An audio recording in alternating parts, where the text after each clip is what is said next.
Hello and welcome. You're watching UTV Live at 6. Good evening. These are the stories making the headlines. UTV has seen evidence which shows that despite persistent underperformance spanning 14 years, one Southern Trust cytology screener continued to screen smear tests. We need answers to what has happened in the past in order to make the improvements and the changes going forward. The temporary release of a double killer is suspended after UTV revealed that he was freed without the family's knowledge. And Paul Gibbon will face a vote of no confidence over his trip to Israel as controversy erupts over plans to fly the Palestinian flag over Belfast City Hall. Also tonight. Michael O'Neill has named his squad for the final 2 World Cup qualifiers of the year. I've been speaking to him at Windsor Park. And mild for the next few days, but something a little fresher on the way this weekend. I'll have all the details coming up later in the programme.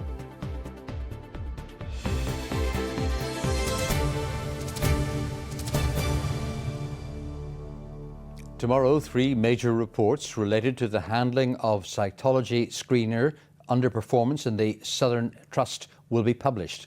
But tonight, UTV has seen evidence, that being the laboratory record of one of those screeners. The document, which details 56 misreadings over 14 years, shows that despite concerns about lack of concentration, overtime hours, and a recommendation from the Public Health Agency that the screener be paused from screening, it took until 2021 until this eventually happened.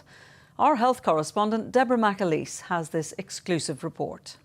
It is with great sorrow and frustration. The calls for answers have been getting louder. To establish a statutory public inquiry into the cervical screening scandal. Children have been left without mothers. Yesterday evening in the Assembly, the Health Minister was left in no doubt that many want those answers through a statutory public inquiry. Minister, nothing you can do now can undo what has happened, but you can choose truth over defensiveness. It has been 2 years since the Southern Trust ordered a review of more than 17,000 cervical smear tests, following a report from the Royal College of Pathologists, which pointed to persistent and numerous instances of underperformance.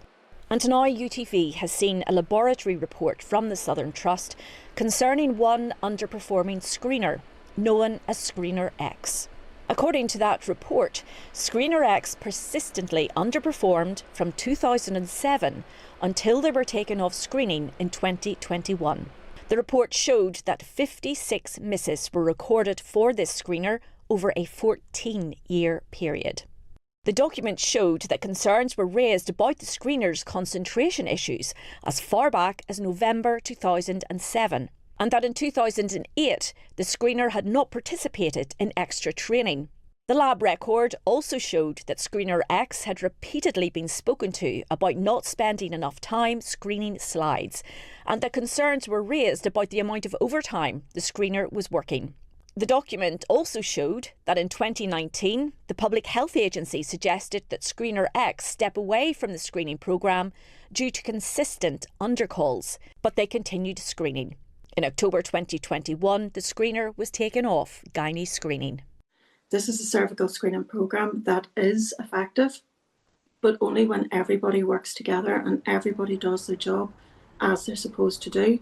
The campaign group Ladies with Letters believe that the only way to restore confidence in the screening service is through a statutory public inquiry. We need answers to what has happened in the past in order to make the improvements and the changes going forward, so that women coming behind us, our daughters, granddaughters, nieces, all those people have the confidence to go for their test, which it is important. They have the backing of many at Stormont.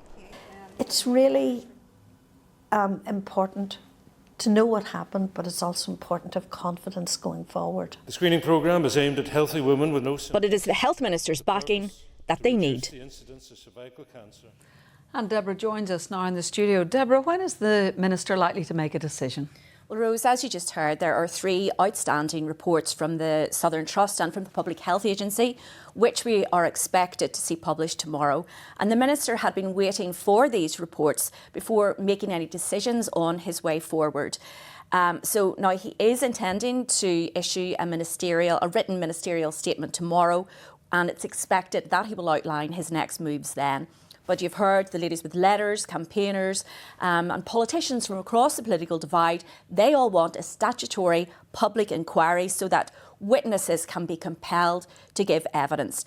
But I suspect that the Minister, in part of his consideration of this, will be thinking about the cost of such a public inquiry. But we should be clearer tomorrow.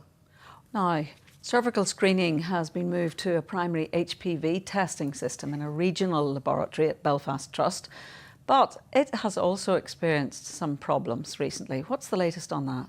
Yes, so that lab began operating in December 2023, but they have recently had issues with some of their equipment. And because of that, as part of contingency plans, more than 13,000 samples had to be sent to Gateshead in England for HPV testing, and that was throughout the month of October.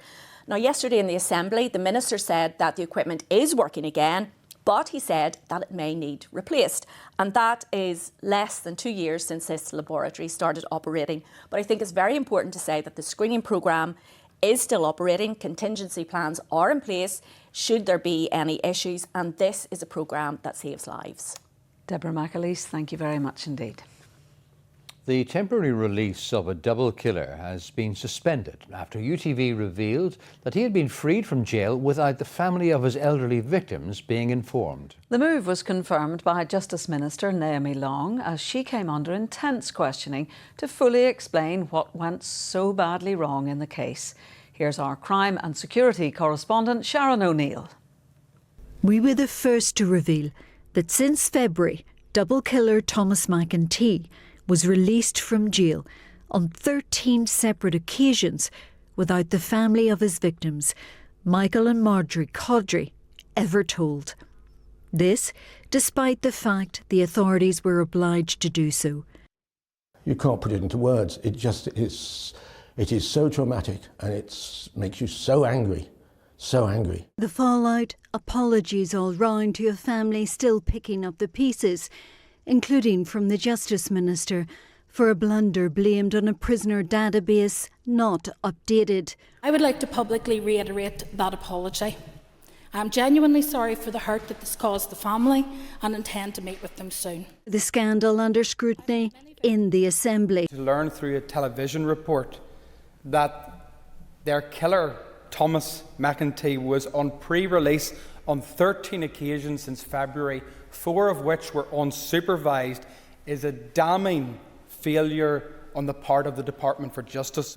The Minister went on to explain exactly what went wrong. As a result of adding an additional family member to the system, all family members on the system were not attached to the individual prisoner. Then came this. To describe an error where 13 times a double killer is released onto our streets as an administrative error is insulting to every victim affected. It is a catastrophic systems failure of training, of IT, of safeguards, of processes and of leadership. I have not in any shape or form sought to minimise the catastrophic impact on the Codry family, but to make out that there was some systemic failure because someone failed to press a button on a computer, I think is an outrageous allegation to make and an unfounded one. Next, a meeting with those at the heart of this, the Codrys. Sharon O'Neill, UTV Live. The Palestinian flag will fly from Belfast City Hall later this month following a vote by councillors. It's a move which was opposed by unionist members. Meanwhile, the Assembly confirmed this afternoon that a no-confidence motion brought by People Before Profit MLA Jerry Carroll into Paul Given will take place on Monday. Paul Riley reports. Belfast City Hall has been at the epicentre of local rallies in support of Palestine as well as counter-demonstrations. Now a majority of councillors have voted in favour of flying the Palestinian flag from the building to mark an International Day of Solidarity with the Palestinian people on November 29th. Is flying the Palestinian flag in any way provocative in your view? I think the Palestinian flag on that day can be flown from Belfast City Hall like it's flown from public buildings across Europe and across the world. People can vent their frustrations if they want at the front of that building. Belfast has a tradition of free speech and of protest. So no, I don't think it's provocative. I think it recognises the plight of the Palestinian people. The Sinn Féin motion was opposed by unionist councillors. There is a vote was taken previously to remove the Union flag from City Hall. That was taken in the case of being a neutral workspace, being a neutral place for everybody to share, and there seemed to be no issue with putting the Palestinian flag up, which I know is going to raise issues with some communities. But it was the raising of DUP Education Minister Paul Given's recent controversial visit to Israel, already the subject of a heated debate at Stormont, during which the minister denied any wrongdoing, that led to this exchange between the DUP Lord Mayor and Sinn Féin. It's in relation to Palestine. But anything could be in relation to Palestine? What do you mean? What do you mean? We should be discussing things that's in the minutes, and I can't see what he said was in the minute. It is in the minute.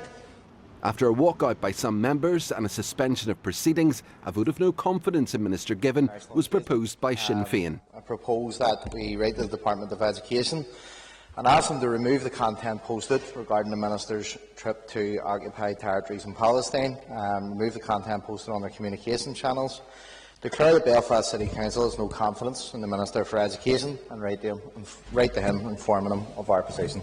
The hypocrisy of the people in this chamber facing this, and they can chunder from sedentary positions all they want. Let's just get on with it and deal in real facts, not the nonsense that we're having to listen to across the chamber. That no confidence motion in Paul Given was carried at City Hall last night, and while the dispute over flags also rumbles on, this won't be the first time a different flag has flown from City Hall. And in fact, councillors also agreed last night to fly the UN and Human Rights Day flags on the 10th of December. Paul Riley, UTV Live, Belfast City Centre. The Finance Minister has told Stormont any tax rises in this month's budget must fall on those with the broadest shoulders. John O'Dowd was responding to a speech by the Chancellor, Rachel Reeves, where she failed to rule out raising income tax and national insurance. He's asked the Treasury for measures to support workers and families. He's also asked the First and Deputy First Ministers to write to Downing Street over funding for the PSNI data breach. Jordan Motes reports. With a budget just weeks away, it's never a good sign when the Chancellor is trying to soften the blow. Good morning. This was a fairly unprecedented early morning speech by Rachel Reeves at Downing Street. The Treasury has been consistent, however, in its concern over the fiscal black hole, and the Chancellor was far from upbeat about what's coming in just a matter of weeks. Later this month, I will deliver my second budget as Chancellor of the Exchequer. At that budget, I will make the choices necessary to deliver strong foundations for our economy. There is a lot of speculation about the choices that I will make. I understand that. These are important choices that will shape the future of our country for years to come. During the election, Labour made a pretty bold promise not to increase national insurance, income tax or VAT. When asked to rule out any increases today, well, you can judge for yourself. I will set out the individual policies at the budget on the 26th of November. That's not what today is about. Today is about setting the context for that budget. At Stormont, the Finance Minister was questioned about the upcoming budget. John O'Dowd has asked for a number of things from the Treasury. He wants tax-free childcare raised from 20 to 30% and the £2,000 a year cap reviewed. He would also like VAT reduced for the hospitality sector, and the Minister has urged the government to scrap the two-child benefit cap. He's also asked for money from the Reserve Fund to cover the cost of the PSNI data breach, something the Treasury has already rejected, and as a result, he's asked the First and Deputy First Minister to write to the Prime Minister. Responding to today's speech from the Chancellor, the Finance Minister has a very clear view. There seems to have been very broad hints dropped there that there is going to be an increase in taxes. The question that hasn't been answered thus far is as to who that tax burden is going to fall on. And it's important that tax burden falls on those with the broadest shoulders, and that any taxes raised from that is invested in frontline public services. At the last budget, the government told us it was short-term pain for long-term gain. Here we are once again, looking into a very bleak set of announcements in just over 3 weeks' time. Jordan Motes, UTV Live. An ITV Loose Women campaign aimed at highlighting help available for people living with domestic abuse has been launched in Belfast. The initiative also helps family and friends to spot the signs of domestic abuse. Katie Andrews has more. Nadia is in Belfast, rolling out more of our Facing It Together posters. Hello, Nadia. Broadcasting a message that can change lives. Christine, do you know what? I feel a little bit emotional just being here next to posters, all our women. Domestic abuse doesn't always leave visible bruises. It can take many forms: emotional, financial or psychological, and the signs are often subtle. That's why ITV's Loose Women have launched their Facing It Together campaign. Posters visible here and across the UK highlighting lesser-known warning signs of domestic abuse. It's an ongoing campaign, it's backed by Parliament, it's really, really important because we just want to keep getting that message out that you're not the crazy one. You know, and there are so many women from every walk of life that are going through this. That message is being met not with silence but with solidarity. Whatever information you can get out there to let women know that what they're going through is wrong and support is available, that is the platforms that we need to raise, and actually this is what Loose Women are doing. Well, we were delighted whenever we got the call from Loose Women to help launch this campaign here, and we've had the Loose Women team, we've had Women's Aid and PSNI here today to launch it, and it's a great platform, and we've over 10 million people coming through the centre on an annual basis, so there's a wide demographic of people that this campaign will reach. Last year, the PSNI recorded over 32,000 domestic abuse incidents and nearly 20,000 domestic abuse crimes. Every 16 minutes there's a report of domestic abuse. So for victims, we know that that's only probably the tip of the iceberg. So campaigns like this raise awareness, but we also have the ability to shine a light on the problem and also to reassure victims that the police is here, that we are here to protect. We're also here to work in partnership, and right from report through to court, we're here to support and signpost. It may only appear to be a poster, but for someone living in fear, it could be a lifeline. Katie Andrews, UTV Live. Detectives have been granted additional time to question a 21-year-old man on suspicion of the murder of Jordan Webb in Portavogie. The 28-year-old was found dead at a property in the New Harbour Road area shortly before 8 o'clock yesterday morning. Northern Ireland's top snooker player Mark Allen has been handed a 1-month driving ban after he admitted driving twice the speed limit in a 30-mile-an-hour zone. The court was told that Allen was travelling on the Belfast Road in Antrim when he was caught driving at 60 miles an hour. He was also fined £500. TransLink will start running late-night public transport in Belfast later this month. From the 28th of November, Metro bus services will run until 2 a.m. on Fridays and Saturdays, and there are going to be later buses from Belfast to towns across Northern Ireland. Both are running as part of a one-year scheme. Late-night train services will also be available over the Christmas period. Well, it's time now on the programme to look at tonight's ITV news at 6:30. And here's Gamal Fanbula. On the ITV Evening News, the Chancellor refuses to rule out tax rises for working people ahead of the budget. Rachel Reeves told a news conference she will make the necessary choices. Sir Alan Bates, the Post Office campaign hero, has finally settled his compensation claim with the government. The widely quoted 7-figure sum has not been made public. And Arise Sir David, a knighthood for Beckham for his services to sport and charity. Join me for those stories and more at 6:30. Well, we turn to sport now. Northern Ireland's women have been placed in Group B2 for their World Cup qualifiers. They'll play Switzerland, Turkey and Malta, while the Republic of Ireland are in Group A2 alongside the Netherlands, France and Poland. The World Cup will be held in Brazil. The qualifiers will be played across 6 match days next year, starting in March and finishing in June. Well, Michael O'Neill has a midfield headache ahead of his final 2 World Cup qualifiers this month. O'Neill says his squad will be stretched as he'll be without Shay Charles, Ali McCann and Brodie Spencer. Here's our sports correspondent, Ruth Gorman. Michael O'Neill didn't hide his feelings after the Germany game here last month. He called the 1-0 defeat a sore loss. With 2 games left in the World Cup qualifying group, O'Neill is targeting 4 points. But he'll have to do it without key midfielders Shay Charles and Ali McCann, who are both out through injury. Well, huge miss really in that area of the pitch. You know, the consistent starters. I think Shay in particular is like, I think since I came back into the job, he's only missed 1 game where he was suspended. Ali's been a little bit more unfortunate with injury at time, and this is an example of it again, you know, to break his arm, and he's got it. And both players really disappointed, obviously, to not be with us. Missing Ethan with suspension as a blow, and missing Brodie Spencer, who gives us a lot of versatility. But we'll be stretched, but we have to, you know, rely on the players that we have. You know, I believe that we're still got enough to get the results that we need. Massive to have Conor back. I know you said after the game that you really missed him against Germany. Well, he missed his drive and I think his energy on that side of the pitch. You know, we played Brodie in that position. He maybe a little bit more defensive oriented than Conor.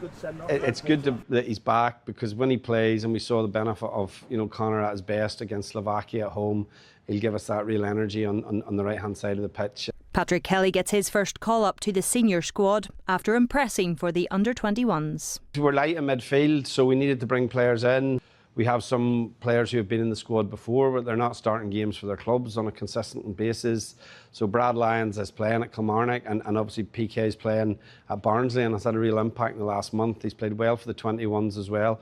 And we still want to bring young players through. Our you know, focus has to be to continue to develop the squad. As much as we want to get to a position that we have to qualify, we have to continue to develop the squad as well. Northern Ireland may have beaten Slovakia in impressive fashion here, but away from home they'll be a different animal. That game in Slovakia takes place on Friday week before the visit of Luxembourg to the Clearer Twist National Stadium the following Monday. Ruth Gorman, UTV Live, Windsor Park. And Michael Dunlop has received an MBE from the King at Windsor Castle. The Ballymoney rider was given the award in the King's Birthday Honours List for services to motorcycle racing. It caps a great year for Dunlop, who raced his way into the Isle of Man record books with 33 TT wins. Earlier this year, Tom Hartley, a former Lord Mayor of Belfast, hung up his boots, having completed his final tour of the city cemetery. Tom is a lifelong Republican, and part of his legacy is the Commonwealth headstones, which, according to his own words, might be odd for a shinner. Tom Hartley's love affair with the city cemetery had an uncertain start. When I was a kid on the Falls Road, we kids used to get to the gate of the city cemetery and run like mad until we got to the Falls Park. But what I think was happening was a very subtle form of sectarianism. This was not our space. This didn't belong to us. Milltown was the cemetery, not the Belfast City Cemetery. This was seen as a Protestant cemetery and no connection to us kids on the Falls Road. When Tom Hartley researched the cemetery, he interrogated the silence of the missing headstones of the Commonwealth war graves. In the 70s, they'd been vandalised and the council removed them. So I had heard about this. But in the meantime, what had happened to me, as I was researching the cemetery, I met a man called Anthony Rose. And Anthony Rose worked for the Commonwealth War Graves Commission. When I was a councillor, I met the management of the Commonwealth War Graves Commission in the City Hall. I have to say, I didn't tell the party. I just did it. Commonwealth graves date from the First World War, which witnessed killing on an industrial scale. The centrepiece is the Cross of Sacrifice, an elongated Latin cross with proportions more typical of a Celtic cross. And its significance lies in a combination of religious and military symbolism, reflecting the faith of many who are buried here. And after many conversations with the Commission, Tom reasoned that the headstones should be reintroduced. The people who make up the communities around this cemetery, you know, have a very dignified approach to death. They don't like to see any grave being desecrated. And on that basis, I argued with them. Not argued, but I tried to persuade them, put back the headstones, but don't tell anyone. In other words, you know, don't go to the election yourself and do a big story about it. Just put the headstones back. And today, they remain untouched, a visual representation of collective sacrifice, regardless of rank, race or creed. Life doesn't run along parallel lines. There's no them and us. There's just us in all our complexity. And this is a part of the dynamic story of Belfast. Tom Hartley, always his own man. Now, unusually mild today, but it was a bit dull. Aisling has the weather forecast. After a wet start, weather predictions are looking bright. UTV Weather, sponsored by the Grant Vortex Boiler. Hello there and a very good evening to everyone at home. Well, after a few showers this morning, for the most part it's been dry today, but as we head through tonight, further showers spreading in from the south. A lot of low cloud, mist and murk. There could be poor visibility out and about on the roads tomorrow morning, but temperatures dropping back to around 12 degrees Celsius. A very mild start to Wednesday. Those numbers higher than what we would expect by day at this time of year. Normally you'd expect temperatures to be around 10 degrees. Now as we head through Wednesday, there's going to be plenty of cloud around. The cloud always thick enough to produce some light rain and drizzle, but some heavier rain from the middle of the morning onwards. That will start to push away to the north, but you can see there's plenty of cloud around. It's a little bit breezy, it's mild as well, and temperatures around 15 degrees Celsius. So certainly limited, if no sunshine at all as we head through Wednesday. Across the rest of Ireland, very cloudy picture here too, with some outbreaks of rain and drizzle on and off, but certainly some heavier rain just out to the west across parts of Connacht. But we'll just take a look at that bigger picture across the Atlantic from Wednesday into Thursday. We're still tapping into some fairly mild air. If we just trace these isobars back, it does go back to the mid-Atlantic.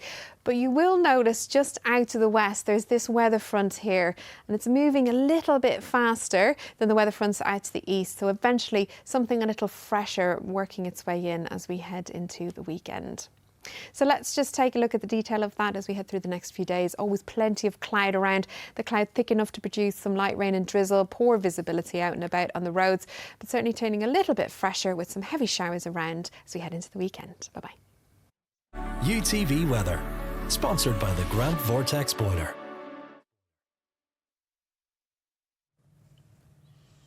And that's the latest news, sport and weather on UTV Live this Tuesday the 4th of November. Paul will be back with a late bulletin at 10:30. The ITV News continues now with Gamal Fambula, from Rose, from me and the rest of the team. Good evening. Good evening.